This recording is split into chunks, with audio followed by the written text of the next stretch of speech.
Ted Bundy, one of the most infamous serial killers of all time. But what was his actual motive? That's what I'll tell you right now. But first, a little background. Theodore Robert Bundy was born in Burlington, Vermont, on November 24, 1946. His biological father abandoned the family before he was born, and his mother was left to raise him and his younger sister alone. When Ted was 14, his mother married a man named Johnny Culpepper, who became Ted's stepfather. And as if that wasn't enough, Johnny also had a son from a previous relationship named Lee, who became Ted's stepbrother. So you have a dysfunctional family with a lot of anger and resentment. And that's where Ted Bundy's story began. When Ted was in high school, he would skip classes and go to the library and read books about criminology and criminal psychology. He became fascinated with the subject and even considered becoming a criminologist himself. However, his academic career didn't really take off. He attended several colleges but never graduated.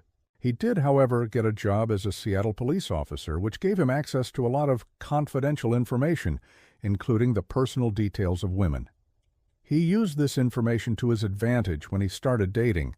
Bundy was known for being charming and charismatic, but also very manipulative and deceptive. He would often pretend to be someone he was not in order to gain the trust of his victims. For example, he once pretended to be a police officer in order to get close to a woman. He also pretended to be an encyclopedia salesman in order to gain access to people's homes. In fact, Bundy's crimes were so heinous that even his own lawyers refused to defend him. They said that he was a psychological pervert and that they couldn't believe that anyone could be so cruel. So what was Ted Bundy's motive?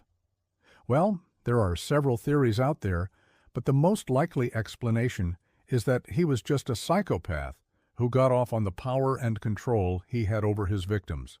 He was also known for being extremely intelligent and articulate, which made him even more dangerous because he was able to manipulate and deceive people into trusting him. In conclusion, Ted Bundy was a monster who got away with murder for far too long. He was eventually caught and sentenced to death by electric chair. And I think that's a fitting end for such a horrific killer. What do you think? Let me know in the comments below. And if you want to learn more about Ted Bundy, I've included some resources for further reading. Thanks for watching, and I'll see you next time.